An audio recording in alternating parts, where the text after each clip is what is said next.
네, 안녕하십니까. 이용현 세무사입니다. 오늘 제가 강의할 내용은 3편, 4편이고요.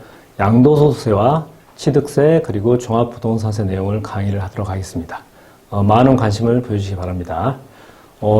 국세동의에서 2023년도 알기 쉬운 생활세금이라 해서 책자가 발행됐는데요. 오늘 강의한 내용은 여기에 많이 내용이 기재가 되어 있으니 자세하게 보시기 바랍니다. 자, 바로 시작하겠습니다. 자, 국세동의에 발간 도서는 이렇게 책자가 많이 있고요. 최근에 이제 부동산과 세금, 알기 쉬운 세금 이런 책자들이 많이 발행돼서 있으니까 많이 참고를 해주시기 바라고요. 자, 전체 강의는 1편, 그리고 2편, 그리고 자, 오늘 강의는 3편과 그리고 4편 이렇게 할 거고요. 3편 주요 내용은 양도소득세 절세 전략과 그리고 4편의 취득세와 종합부동산 내용입니다. 이 내용을 좀 자세하게 설명을 드리도록 하겠습니다. 자, 양도세가 최근에 이제 개편이 많이 됐는데요. 양도세는 사실 계산이 굉장히 복잡하게 이루어져 있습니다. 그렇지만 이제 일반인들은 이런 내용 자체가 있다는 걸 인식을 하면 되는데 한번 보겠습니다. 양도세는 크게 양도가액에서 필요경비, 즉 취득가액과 기타 필요경을 차감하게 되면 양도 차익이 발생하고요. 3년 이상 보유한 토지 건물에 대해서 장기별 특별공제 적용이 가능하죠. 그리고 여기서 다시 양도소득 금액을 차감하게 되면 양도소득 과세표현이 나옵니다. 다시 여기에 세율 6에서 45% 곱하게 되면 실제로 납부해야 할 양도소득세 세액이 나옵니다. 물론 이제 세액 감면이나 공제가 있긴 한데 농지 감면이나 이런 것들은 가능하죠. 일반 주택이나 이런 것들은 비과세가 아닌 이상은 양도세 신고납부 의무가 있고요. 최근에 소득세 세율이 개정이 됐죠. 그래서 이제 2023년도 1월 1일부터 발생하는 소득에서 소득세가 6에서 최대 45%까지 되는데 다른 구간보다도 사실 이 구간에서 지금 변동이 있습니다. 종전에는 이 부분이 1200으로 있던 게 2023년 1월부터는 1400으로 금액이 증액이 됐고요. 또한 이 5천만 원 부분도 종전에는 4,600까지 있던 게 5천만 원 현재 증액된 상황입니다. 그리고 마찬가지로 여기서 5천만 원이 들어가서 결과적으로 이 부분이 세율이 바뀐 게 아니고 이 과세 표준 부분이 바뀌었다는 거 이렇게 인식을 하면 될 것 같고요. 현재 그 과표 기준으로 최대 10억 초과하게 되면 소득세 세율이 최대 45%가 적용되기 때문에 절세 전략을 잘 짜는 게 굉장히 중요한 사항이 되겠죠. 자, 우리가 이제 토지 건물을 오랫동안 가지고 있으면 물가가 많이 상승이 되지 않습니까? 그래서 세법에서는 토지나 건물을 양도할 경우에 이 장기별 특별 공제를 해가지고 요거를 이제 공제를 해주게 되는데, 토지 건물에 대한 장기별 특별 공제 자체는 최소한 3년 이상 보유를 해야만이 공제가 됩니다. 그래서 토지 부분과 그다음에 건물 부분, 그다음에 일반 다주택자 부분이 약간 다른데요. 다주택 부분은 좀 있다고. 자, 1세대 1주택에 있어서는 보유기간이 최소 3년 이상부터 최대 10년 이상이면 여기 있는 것처럼 보유기간과 그리고 거주기간에 대해서 1년에 4%포인트씩 계속 누적적으로 해서 최대 보유기간에서 40%, 그 다음에 거주기간에서 40%에서 최대 80% 양도소득에 대한 장기보유 특별공제 적용이 가능합니다. 그래서 이 경우에 보유기간은 취득일로부터 양도일까지, 양도일이라 하면 기본적으로 잔금을 받은 날입니다. 장을 받거나 또는 잔금 받기 전에 소유권 이전 등기를 먼저 하게 되면 등기를 좀 빠른 날인데 그날로부터 해서 보유기간이 기산이 되는 거고, 여기 있는 것처럼 양도일이라 하면 양도계약일이 아니라는 거 명심을 해주시면 좋겠습니다. 자, 다주택자와 그 다음에 토지 건물에 대해서는 기본적으로 주택과는 다르게 장기보유 특별공제를 최대한 해서 15년 이상이면 30%까지, 즉 3년 이상 보유 시 1년에 3%포인트씩 누적적으로 해서 최대 30%만 공제를 해주도록 규정이 되어 있습니다. 그래서 다주택과 일반 토지 건물과 다르게 1세대 1주택자는 사람이 살아가는 이 거주 공간에 대해서 좀 세제 혜택을 주기 위해서 이렇게 장기보유 특별공제가 최대 80%까지 규정이 되어 있는 겁니다. 자, 양도, 우리가 이제 토지나 건물 또는 주택을 양도를 하게 되면 비용이 발생하죠. 그때 이제 이 비용에 대해서 과연 세금 신고할 때 공제를 해줄 거냐 말 거냐 이 부분은 좀 봐야 되는데, 자 보시면은 필요경비가 인정이 되는 게 있고 안 되는 것들이 있습니다. 그런데 이제 안 되는 것들은 보면 통상적으로 우리가 그 주택이나 또는 건물 유지액에서 기본적으로 수선비, 즉 일시적으로 발생하는 비용을 말합니다. 그래서 여기 있는 것처럼 대출금 이자 비용이라든지 재산세, 그리고 종부세, 붙박이장, 도배, 타일 이런 것들은 일시적이죠. 그렇지만은 왼쪽에 있는 자본적 지출액은 뭐냐면 이 건물이나 또는 토지를 유지하기 위해서 가치 상승이나 내역연수 연장에 필요한 금액들은 세법상에서 자본적 지출에서 이걸 인정을 해주고 있습니다. 그래서 기본적으로 취득세 부분과 등록세, 그 다음에 중개수수료, 그 다음에 수익권 확보를 위한 소송비용이라든지 샤시라든지 발코니 거실 확장 이런 비용들, 그리고 상하수도 배관공사 비용, 보일러 교체비, 보일러 수리비는 안 됩니다. 보일러 교체비가 들어갑니다.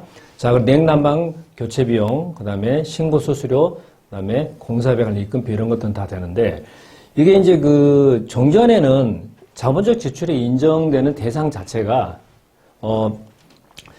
세금계산서나 계산서, 신용카드, 전표, 현금 영수증으로 이렇게 차렸는데 2018년부터는 금융거래 증빙이 있는 경우에도 자본적 지출액을 인정하는 걸로 지금 현재 세법이 개정되어 있는 상태입니다. 자, 그래서 여러분들 혹시 양도를 하시게 되면 이런 내용에 대해서 인지를 하셔야 되고 또 관련 서류를 잘 비치 보관해 놓는 게 굉장히 중요한 사항입니다. 그래서 이런 서류들은 파일로 만들어서 봉투에 넣어서 집에 좀 소중한 장소에 보관해 놓으시면, 뭐 근거에 있으면 근거에 보관하셔야 되고요. 그렇지 않으면 좀 소중한 장소 보관하셔가지고 나중에 양도할 때 반드시 이 필요 경비를 인정을 받기 바랍니다. 자, 우리가 이제 그 주택을 여러 채 가지고 계신 분 있잖아요. 그래서 이제 2주택자라든지 3주택자 이런 부분이 있는데, 자, 2주택에 대해서 종전까지 또는 3주택 이상자에 대해 종전까지는 양도세 기본세율의 최소 20% 또는 3주택 이상의 경우 최대 30%포인트의 중과세를 듣는데, 이게 이제 개정이 돼서 2022년도 5월 10일부터 2024년도 5월 9일까지 조정 대상 지역 내 주택을 양도를 할 경우에는 중과세를 배제하는 걸로 지금 한시적으로 좀 세법이 개정된 상태입니다. 그래서 여기 있는 것처럼 다주택자에 대해서 중과세를 배제를 하는데 한시적입니다. 그래서 보유기간이 2년 이상인 주택에 대해서 2022년 5월 10일부터 2024년도 5월 9일까지, 즉 2년간 지금 현재 중과세를 배제를 하도록 되어 있고, 중과세 배제에 마찬가지로 장기보유 특별공제와 3년 이상의 적용 가능하죠. 그리고 양도소득세 기본세율을 적용하도록 이렇게 세법이 개정되어 있는 상태입니다. 근데 중요한 건 뭐냐면 이 양도의 개념에 있어서 계약일이 아니고 잔금일이라는 겁니다. 즉 내가 계약을 하고 실제 잔금을 줘야만이 그 날짜, 즉 2023년도 5월 9일까지 잔금을 줘야만이 이 다주택자에서 중과세가 배제되는 거지. 예를 들어서 계약을 2023년 5월 9일 이전에 했지만 잔금을 요 이후에 만약에 줬다. 그렇게 되면 그때는 양도소득세 중과세가 걸리게 돼서 세금을 많이 내야 되는 문제가 발생합니다. 그래서 여기 있는 것처럼 계약일이 2023년 5월 9일에 하더라도 등기 접수일과 청산일 중에 빠른 날이 양도일이 되니까 반드시 이 기간을 지키셔야 된다. 향후에 이게 이제 개정이 될지 모르는데 현재까지는 2024년도 5월 9일까지 이렇게 법이 돼 있습니다. 그래서 꼭 날짜는 지켜주시기 바라고요. 자, 그러면 양도소득세를 과연 그러면 중과세가 될 경우가 안 될 경우 이 주택에 대해서 과연 얼마나 차이가 날 거냐 하는 부분이에요. 자, 보시면 양도 차익이 3억이고 보유기간이 10년이면 어떻습니까? 뭐 1주택자는 최대 이제 장기보유특권이 80%가 되겠죠. 보유 거주한 경우에. 그런데 중과가 안 될 경우에는 양도 차익이 3억이면 여기에 어떻습니까? 20 공제가 되죠. 10년이니까 어때요? 2%에서 20% 공제되면 6천만 원 공제되면 과표가 2억 4천이고 세율은 38%에 누진권 1억 1,994원을 빼게 되면 양도세 산출세는 7,126만 원인데 만약에 이게 양도세 중과세 그 한시 규정 바깥, 즉 2024년도 5월 9일 이후에 만약에 양도가 될 경우에는 자, 2주택자 같은 경우에는 어떻습니까? 기본세율의 20%포인트가 업이 되죠. 그래서 같은 양도 차익이 3억이지만은 장기보유 공제가 배제가 되면서 과표가 3억이 되고 그다음에 세율은 무려 38%가 아닌 20% 업한 58%의 노정공제 1,994원 빼게 되면 무려 세금이 1억 5,400만 원이 발생합니다. 여기에 지방소득세 1,540만 원이 또 있죠. 그러니까 중과 배제될 경우가 안 될 경우 세금 차이가 벌써 2배가 발생하고, 만약에 3주택자였다. 그러면 이때는 30%포인트 업을하기 때문에 장기배트 근로공제 당연히 안 되고, 세율이 무려 38%에서 3% 업한 68%로 적용이 되면서 양도소득세가 무려 1억 8,400이 나옵니다. 7,100만 원의 양도세를 부담할 걸 무려 2주택자는 1억 5,400만, 3주택자 이상은 1억 8,400이 굉장히 세금이 많이 늘어나죠. 그래서 이 중과세 한시 규정, 배제 한시 규정 기간에 양도를 하시는 게 아무래도 양도세 절세 도움이 되리라 생각합니다.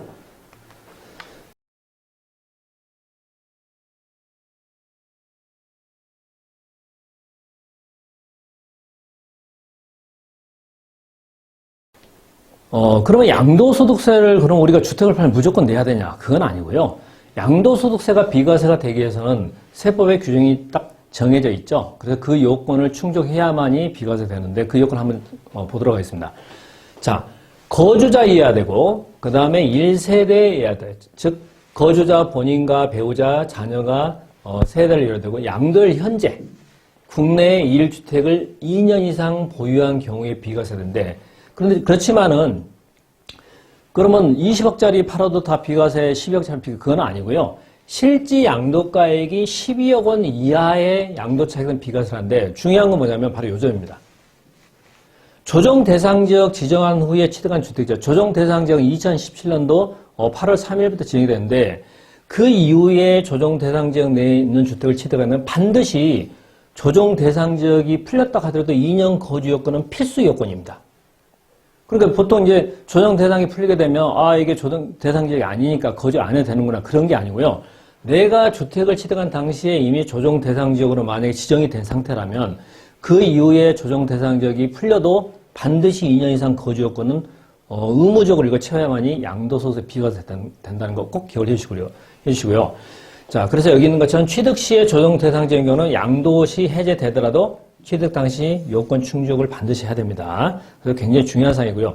그리고 고가주택이란 실지 양도가액이 12억 원 초과분인데, 자, 그때 12억 원 초과분에 대한 양도차익에 대해서는, 자, 양도차익 전체 곱하기 양도가액분의 양도가액에서 10억을 뺀 금액이 12억 원을 초과하는 분의 양도차익이 되는 산식이에요. 그래서 여기에 1주택 경우에 장기배트근로공제 적용하고 다시 양도소득 적용해서 과세표준에 세율을 곱하게 되면 세액이 좀 낮게 나오게 되죠. 그래서 주택에 대해서는 장기배트근로공제를 많이 해주고 있는 상태고요. 1주택의 경우는 최대 10년 이상이면 10년 이상 보유 또는 엔드 거주를 하게 되면 최대 80%까지 장기 보유 특별공제가 적용되니까 세금이 많이 낮아지겠죠. 자, 그럼 1세대란 뭐냐? 우리가 이제 통상 1세대라 하면 준록법상 1세대라고 생각하는데, 사실 세법에서는 준록법상 1세대 개념에 여기 있는 것처럼 거주자 본인과 배우자가 그들과 같은 주소에 생계를 같이 한다고 했어요. 생계가 뭐냐? 그러면 생계라는 부분은 현재 세법에 정확하게 규정되어 있지 않지만 일반적인 예로 본다면 동일한 주소지에서 잠을 같이 하고 밥을 같이 먹고 생활을 같이 하고, 즉 교육이라든지 그다음 레저라든지 또는 일반 여가라든지 이런 활동, 또는 그다음에 숙면이라든지 또는 병을 치료하는 이런, 즉 일반적인 동일한 자금으로 같이 살고 있는 경우에 생계를 같이 하는 개념을 보고 있습니다. 그래서 본인과 배우자는 어때요? 주소를 따로 무조건 1세대로 보도록 되어 있고, 주소를 같이 두고 형제, 자매, 그 다음에 형제, 어머니, 아버지, 그 다음에 직계존, 즉 장인, 장모님 이런 경우, 그 다음에 자기 비속과 그 배우자까지 전부 다 또한 형제까지 많이 같이, 그런 여기 있는 것을 동일세대로 보는 경우에 부모, 형제, 장인, 처남 사이까지 몽땅 다 1세대 개념에 들어갑니다. 그래서 1세대 1주택을 조심해야 할 게 뭐냐면, 준록법상 만약에 주소지가 같이 돼 있고, 만약에 여기 있는 생계를 같이 해버리면 주택 양도 시에 비과세가 안 될 개연성이 높습니다. 그래서 양도하시기 전에 미리 세무사님에게 자문을 거쳐서 양도를 하는 게 도움이 되리라 봅니다. 자, 그러면 1세대 판정은 어떻게 할 거냐? 즉, 세대는 준록법상 돼 있는데 실제로는 떨어져 있다. 그런 경우도 있고, 준록법상 떨어져 있지만은 실제로 같이 산다는 경우도 있었죠. 그래서 여기 있는 것처럼 1세대라면 거주자 및 배우자가 그들과 동일한 주소 또는 거소에서 생계를 같이 해야 되고, 여기서 생계를 같이 하는 가족이라면 동일한 생활 공간에서 동일한 생활 자금으로, 즉 경제적 공동체라는 거죠. 그 경우에 있어서 전부 다 1세대로 본다, 이런 뜻입니다. 그래서 세무사에서는 이 주택이라든지 토지 건물을 양도를 하잖아요. 그러면 이게 이제 대부분 인터넷 등기소를 통해서 국세청에 이 등기 자료가 넘어옵니다. 그래서 이 등기 자료를 바탕으로 해서 양도일 현재 1세대 주택에 해당되는지 안 되는지 그 여부를 판정을 해서, 만약에 비과세 요건 충족하면 과세를 안 하겠지만 비과세 요건 충족이 안 되면 어떻습니까? 당연히 과세가 되죠. 그래서 양도할 계획이 있다면은 어떻습니까? 양도하기 전에 부모나 자녀, 형제자매 이런 부분들이 주소지가 같이 되는지 또는 분리되어 있는지 사전에 미리 확인을 해서 양도를 하는 게 양도세 절세에 도움이 되리라고 봅니다. 자, 만약에 이럴 수 있죠. 1층에는 아버지, 어머니가, 2층에는 본인과 배우자, 자녀들이 거주할 수 있죠. 그러면 이 경우에 과연 1주택을 가지고 있는 자녀 세대가 부모와 2층에 거주하면 어떤 문제가 발생하냐면, 과연 이거를 동일한 세대로 볼 거냐. 그렇게 되면 만약에 아버지라든지 어머니가 집을 가지고 나도, 즉 본인도 가지고 있으면 이때 1세대 비과세 문제가 발생하는데, 자, 생계를 같이 한다 하면 동일한 자금을 가지고 어떻습니까? 경제적 공동체로 있는 경우를 말합니다. 그런데 만약에 별도 소득에 인정이 되는 건 뭐냐면, 따로 직업과 소득이 있고 독립된 생계, 즉 만약에 이 집에 1층과 2층이 1층을 통해서 안 올라가면, 만약에 여기에 별도의 계단이라든지 출입구가 있어서 1층을 통해서 만약 올라갈 수 있다. 그러면 어떻습니까? 동일한 생계를 안 볼 수 있는 부분도 있습니다. 그래서 반드시 독립되어 있는지 안 되는지 여부를 확인하는 게 굉장히 중요한 사항입니다. 자, 그러면 2주택인 경우도 있죠. 내가 집을 하나 가지고 있다가 새로운 집을 사가지고 이걸 팔 건지 말 건데, 어느 거를 먼저 파냐에 따라서 양도세, 비과세 여부가 달라집니다. 즉, 일시적인 2주택인 경우에는, 자, 내가 집을 하나 가지고 있다가 새로운 집을 사거나, 또는 하나 집이 있는데 상속을 받거나, 또는 각각 집이 있는 상태에서 결혼을 하거나, 또는 부모님을, 즉 동거보행, 즉 효도주택이라도 이런 경우에는 1세대 2주택이라도 비과세가 어느 정도 가능한 사항입니다. 물론 요건은 충족을 해야 됩니다. 자, 그래서 그 내용을 살펴보면 이렇습니다. 자, 일시적 2주택이 되기 위해서는, 자, 내가 기존 주택을 취득을 한 이후에 1년 이상 경과된 다음에 B주택을 취득해야 되고, 이 B주택을 취득한 날로부터 3년 이내에 종전주택, 즉 이 A를 양도를 해야겠죠. 그렇게 되면 이때는 비과세가 이루어집니다. 그런데 종전까지는 조정에서 조정지역으로 가면 1년 이내에 주소 이전에 이런 게 있었지만은 2023년도 1월 10일 이후 양도하는 부분부터는 그런 규정이, 조정과 비정이 다 사라지고, 지금 현재는 조정, 비조정 상관없이 새로운 주택을 취득한 날로부터 3년 이내에만 종전주택을 양도를 하게 되면 양도소득세가 비과세가 되는 것입니다. 그래서 지금 현재는 일시적 2주택자는 무조건 3년으로 돼 있다는 거 기억을 좀 해주시고요. 자, 내가 1주택을 가지고 있고 만약에 주택을 또 상속받을 수도 있죠. 어머니, 아버지가 돌아가시면. 그럴 경우에는 1주택과 1상속주택이 되는데, 자, 내가 기존에 집을 하나 가지고 있고, 그죠? 그 다음에 어머니, 아버지가 돌아가시면서 이 주택을 한 채를 상속을 했어요. 그래서 내가 받았는데, 그러면 내가 가지고 있던 원래 집을 먼저 파느냐, 또는 뒤에 상속받은 주택을 먼저 파느냐에 따라서 이 양도세, 비과세 여부가 달라지게 됩니다. 그래서 양도세를 비과세 받기 위해서는 내가 일반 주택, 즉 내가 상속받은 주택이 아닌 내 이름으로 되어 있는 주택을 먼저 팔아야만이 양도세가 비과세가 되는 겁니다. 만약에 상속주택을 먼저 팔았다. 그러면 그 경우에는 양도세가 비과세가 안 된다는 거 꼭 기억을 해 주시고요. 그래서 자기가 가지고 있는 주택을 먼저 매각을 해야만이 양도세가 비과세 된다는 거 꼭 기억을 해 주시기 바랍니다. 자, 이럴 수 있죠. 남녀가 좋아서 결혼해서 각각 이제 집이 한 채씩 있을 수도 있겠죠. 그러면 본인과 배우자가 될 사람이 각각 하나의 주택을 가지고 있다가 둘이 결혼을 했어요. 결혼이라면 우리가 이제 법률적 용어는 혼인이라고 하죠. 자, 혼인. 자, 혼인을 하게 되는데, 혼인을 하게 되면, 이 혼인을 한 날로부터 5년이 돼. 즉, 혼인신고를 한 날로부터 5년이 돼 먼저 양도하는 주택은 비과세인데, 근데, 만약에 조정 대상 지역에 있었던 주택이었다. 그럼 어떻습니까? 아까 제가 말씀드린 것처럼 반드시 2년 거주 요건이 있다고 그랬죠? 그래서 비과세 요건을 충족한 상태에서 먼저 양도를 하는 주택은 비과세가 이루어집니다. 그래서 양도를 하기 전에 내가 조정 대상 지역이 지정된 이후에 산 주택인지 또는 그 이전에 산 주택인지 확인해 보고 나서 그 다음에 2년 이상 보유 and 2년 이상 거주 요건 충족된 이유를 반드시 확인한 상태에서 양도를 해야만이 비과세가 이루어진다는 거. 만약에 이거 잘못 인식해가지고 조정 대상 지역임에도 불구하고 거주를 안 한 상태에서 2년 이상 보유하겠다 만약에 양도를 했다. 그러면 그때는 양도소득세가 바로 과세가 됩니다. 그래서 이 점은 굉장히 주의를 하시기 바라고요. 자, 특수한 경우에 인정되는 일세대 범위는 굉장히 많습니다. 그래서 아까 말씀드린 일시적 2주택, 내가 상속주택 말씀드렸고, 동고봉해학과, 이거 뭐냐면 우리가 일명 효도주택이랍니다. 효도주택. 효도주택인데, 자, 효도주택이 뭐냐면, 내가 만 60세 이상 되는 우리 어머니, 아버지 또는 장인, 장모, 또는 며느리 입장에서는 시어머니, 시아버지와 함께, 동거합가를 해서 주소를 합쳤다 뜻이에요. 그러면, 그 경우에 있어서는, 자, 만 60세 이상 직계 존속, 비속, 존속입니다. 여기서 어머니, 아버지, 그 다음에 또는 배우자의 어머니, 아버지 포함해서. 그래서 합친 날로부터 몇 년 이내? 10년 이내에 먼저 양도하는 주택은 비과세됩니다.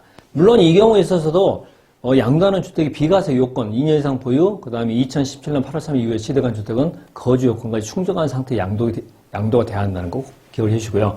혼인 아까 말씀드렸고, 지정문화재, 내가 집이 하나 있는데 그와 별개로 지정문화재 주택이 따로 있어요. 그러면 내가 일반 주택 양도하면 비과세 이루어지는 거고, 농어촌 주택은 수도권, 즉 서울, 경기, 인천을 제외한 읍면지역에 소재한 주택이라든지 또는 귀농주택과 일반주택을 한 개씩 보유하면 어떻습니까? 일반주택을 양도하면 그때는 비과세 이루어집니다.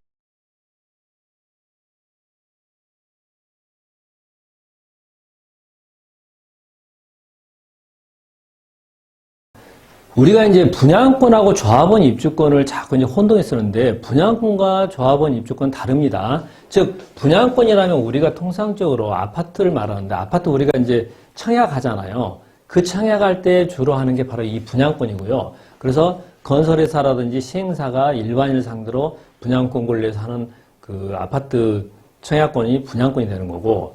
자, 그래서 요거는 2021년도 1월 1일 위에 취득하게 되면 주택수에 포함이 되고요. 자, 조합원 입주권은 뭐냐면 재개발이나 재건축 구역이 지정되면 그 안에 토지 건물이 있는 사람이 사업인정 고시를 지난다면 어떻습니까? 그러면 그때 입주권은 전환되죠. 그때 이 입주권도 주택으로 포함됩니다. 물론 이거는 주택 자체는 아닌데 주택으로 본다는 개념이고 만약에 조합원 입주권이나 분양권을 양도를 하게 되면 주택이 아닌 권리의 양도로 보기 때문에 서로 다른 개념으로 접근하는 겁니다. 그렇지만은 주택수에는 포함을 한다는 거. 주택수. 주택 자체는 아니지만 세법상으로 주택수에 포함해서 다주택 또는 비과세 요건을 적용을 한다고 그렇게 이해를 하시면 되겠습니다. 자, 그래서 주택과 분양권이 있다면 어떻습니까? 자, 내가 A주택을 2010년도 1월에 취득하고 B분양권을 2022월에 만약에 취득했다. 아까 2021년도 이후에 취득하면 어떻습니까? 분양권이 주택이 된다겠죠. 그래서 그 경우에 자 이게 분양권이 완성된 다음에 내가 종전 A주택을 양도할 생각을 갖고 있어요. 그럼 어떻다? 자, 완공 후에 A주택이 3년 내에 양도가 돼야 되는데 자 2020년 1월 또 3년 내 세대 전원이 이사가서 1년 이상 거주. 이게 무슨 이야기냐면 원래는 내가 주택을 하나 가지고 있다가 분양권을 하나 당첨되면 어떻습니까? 3년 이내에 그 분양권으로 된 아파트로 들어가야 되는데 아파트라는 게 아시겠지만 바로 3년 내에 준공이 안 나니까 어떻습니까? 대부분이 3년이 경과되거든요. 그래서 내가 분양권을 받았지만은 실제 이 분양권이 아파트가 된 다음에 어떻습니까? 아파트가 된 날로부터 3년 이내에 세대 전원이 그 아파트로 이사가서 1년 이상 거주하면 그때는 종전주택을 양도한 비과세 이루어진다는 거 이렇게 이해를 하면 될 것 같습니다. 자, 우리가 이제 부모님 세대의 농사를 많이 지으셨잖아요. 그래서 부모님이 소위 말하는 시골에 농지를 갖고 계시는데 이때 농지를 갖고 있으면 어떤 혜택이 있냐? 농지는 대부분이 농지세가 과세가 되지만은 양도세 쪽에서는 어떻습니까? 식용작물 재배에 관련된 농지라든지 이런 건 다 비과세죠. 그래서 이 8년 자격 농지에 대해서는 세액 감면을 해주는데, 자, 거주자이면서 농지 소재지에 거주하고 8년 이상 직접 경작을 한 농지를 양도하게 되면 어떻다?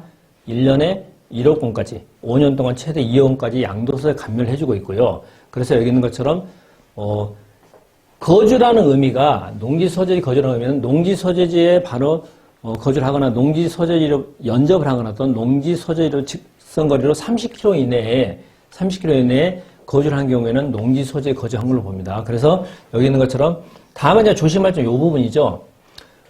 사업소득이나 또는 근로소득을 합쳐서 3,700만 원 초과하게 되면 이상이면 그때는 8년 자경을 하더라도 인정이 안 됩니다. 그 기간만큼 8년 자경 기간에서 제외시키기 때문에 요 소득이 있는지 없는지 반드시 확인을 해서 8년 자경 농지에 대한 양도세 감면 여부를 확인을 해야 됩니다. 자, 그럼 8년 자격 농지는 그러면 어떻습니까? 여기 있는 것처럼 만약에 주거지역이었다. 안 됩니다. 마찬가지로 공업지역, 상업지역도 안 됩니다. 즉, 주거지나 상업지역, 공업지역에 만약에 편입돼서 양도를 현재 그게 농지라 하더라도 그 경우에 있어서는 기본적으로 양도세 감면이 안 됩니다. 그래서 도시지역의 주거, 상업, 공업지역이면 농사 지었다고 하더라도 감면이 배제된다는 거 꼭 기억을 해 주시고요. 자, 그럼 부동산 관련해서 이제 4편인데, 자, 취득세는 우리가 이제 부동산이나 또는 뭐 자동차 이런 거 취득하면 취득세 과세되는데, 자, 이게 이제 바뀌었죠? 유상과 무상이 있는데, 1주택자는 정전에 어떻습니까? 그대로 1.1, 3.5% 했는데, 이게 이제 바뀌어가지고, 자, 6억 원 이하 주택은 어떻습니까? 1%, 그 다음에 9억까지는 3%, 추가하면 3% 이렇게 되는데, 2주택자는 8%고, 그 다음에 3주택은 12%, 그것도 유지되고, 특히 증여에 있어서는 굉장히 중요한 게, 증여에 있어서는 세율이 엄청나게 높습니다. 그래서 이렇게 세율이 구성되어 있고, 주택 외에는 현재 중과세가 없죠.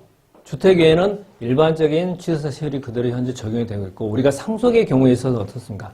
만약에 농지다, 농지 상속받으면 2.3% 이렇게 돼 있습니다. 그래서 주택에 대해서만 중과세가 있고, 주택 외에 일반 건물, 토지, 뭐 농지라든지 이런 것들은 현재 중과세가 없다는 거 그렇게 알고 계시면 될 것 같습니다.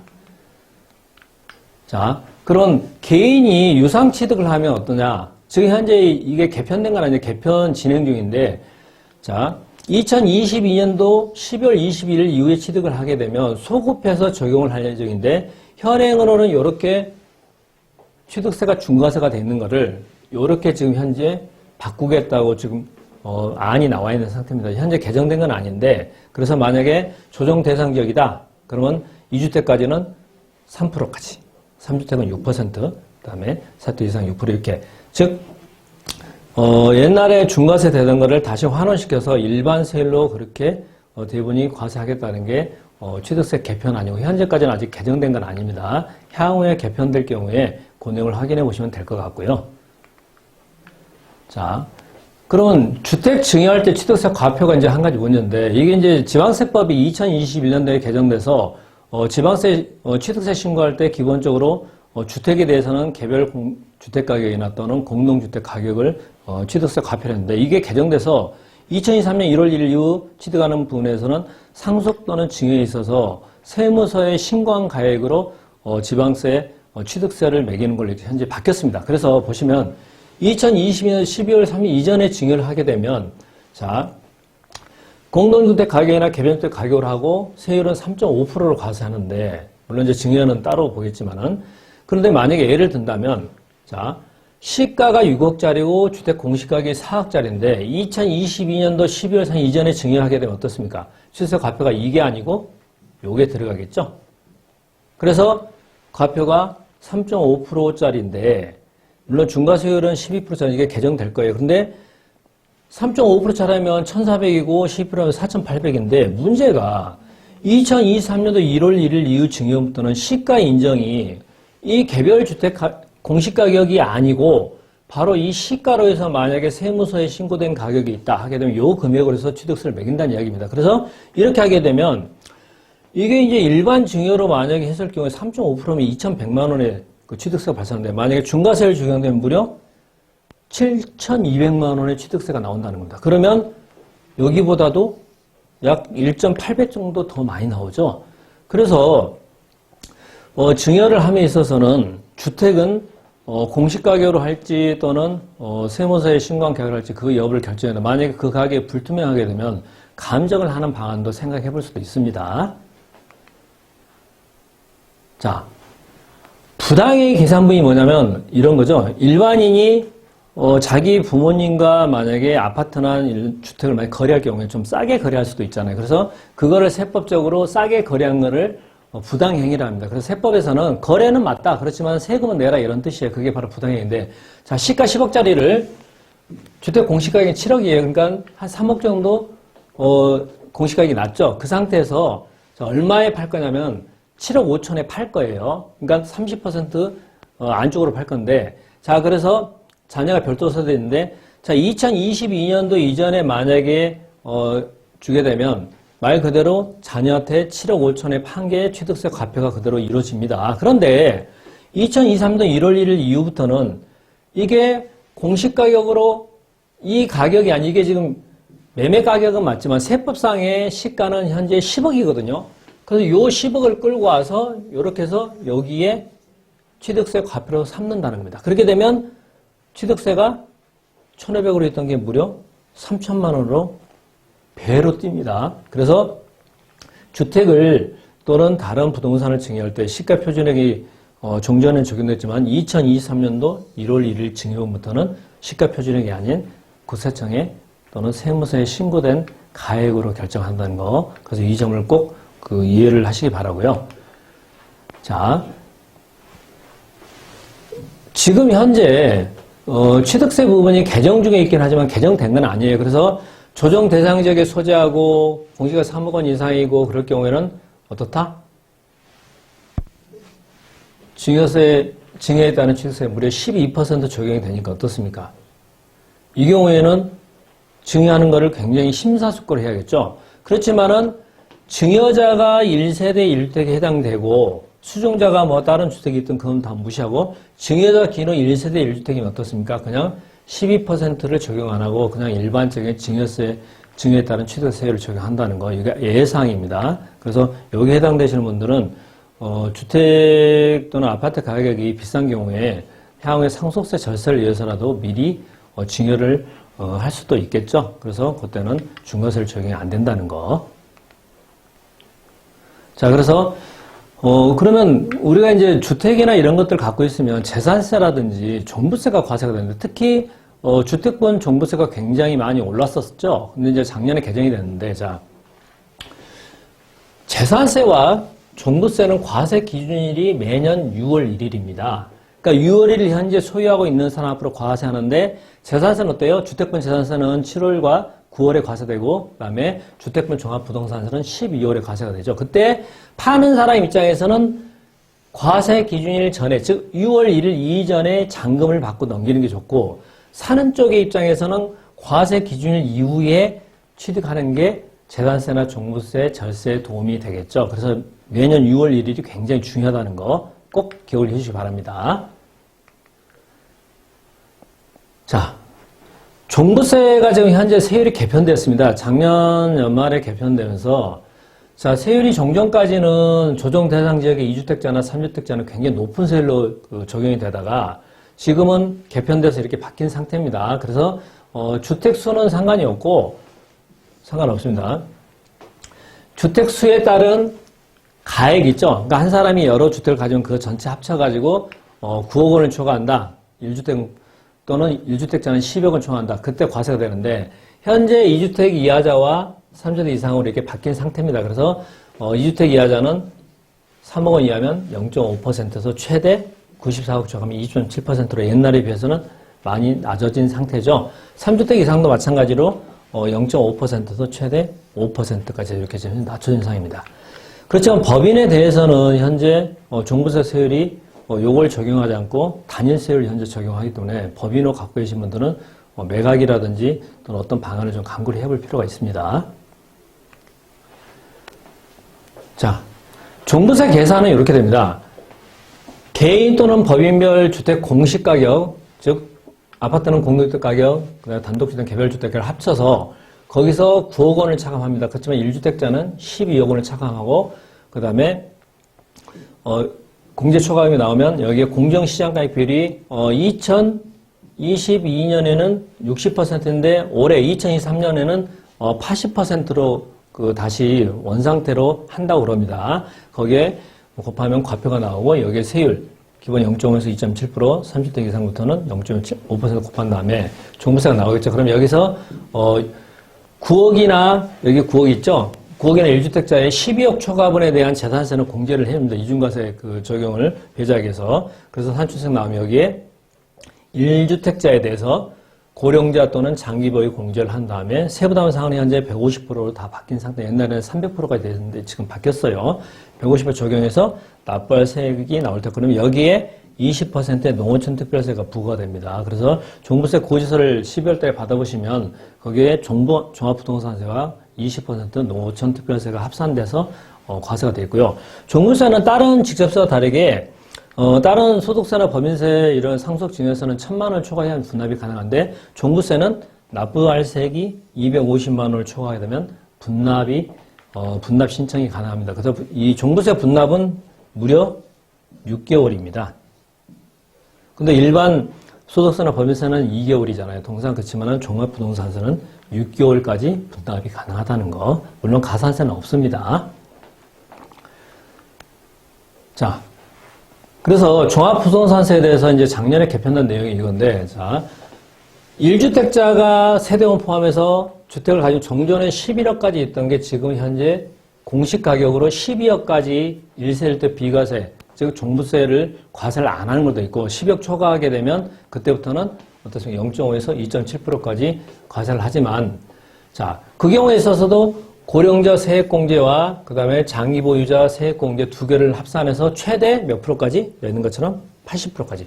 즉 80%의 세액공제를 해주니까 어떻습니까? 종부세 부담이 굉장히 낮아지겠죠. 그래서 고령자 세액공제는 만 65세 미만까지 20%, 그 다음에 70세 미만은 30%, 그 다음에 10세 이상부터는 40% 하고, 장기보유자 공제는 5년 이상이면 20%, 10년 이상이면 40%, 그 다음에 15년 이상이면 50%에서 두 개를 합산해서 90%인데, 세액공제 한도는 80%가 한도라는 거. 그리고 이렇게 되면 종부세, 1주택자의 종부세 부담률은 떨어지는 건 맞습니다. 그렇지만 이제, 문제가 공시가격이 만약에 오르게 되면은 이렇게 공제를 해줘도 종합부동산세는 조금 더 나오는 문제점이 있겠죠. 그래서 종합부동산 나오는 분들은 향후에 상속세 대비를 위해서라도 일부 지분을 배우자 등에게 증여하는 방안도 생각해 볼 수도 있습니다.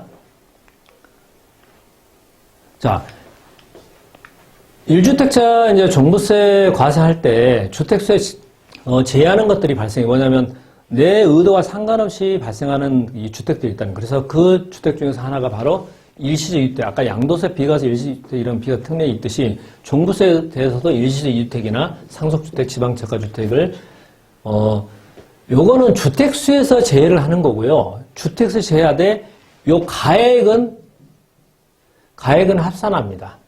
가액은 종부세 계산을 합산하도록 돼 있어요. 그래서 1주택 제외되면 종부세 그 과세의 대상 금액에서 제한, 그건 아니란 얘기예요. 그래서 1주택으로 봐서 세율만 1주택세를 적용한다는 의미지 아예 가액까지 제해서 적용하지는 않습니다. 그래서 1주택자 판정 시에 주택 제외하는 주택에 보면은 자, 일시적 이주택자는 주택 취득일로부터 2년 이내에 일시적 주택, 그 다음에 상속 개시일로부터 5년이 경과하지 않는 주택, 그 다음에 이 주택 중에서 상속 지분율이 40% 이하이고 그 다음에 지분 가액이 6억 원 이하이면 상속주택은 제외됩니다. 지방에 있는 저가주택, 즉 수도권이나 광역시에 있는 군지역 제외하고 그 다음에 세종시의 읍면지 지원 제한 지역에 있는 주택으로서 여기 있는 것처럼 공시가격이 3억 원 이하짜리 주택은 종부세 과세 대상 주택에서 제외를 하고 가액은 제가 합산한다고 그랬죠. 가액만 합산해서 1주택자 종합부동산세 세율을 적용해서 종부세를 과세합니다. 네, 여러분들 그 양도소득세 부분과 취득세 부동산세 부분 잘 들으셨죠?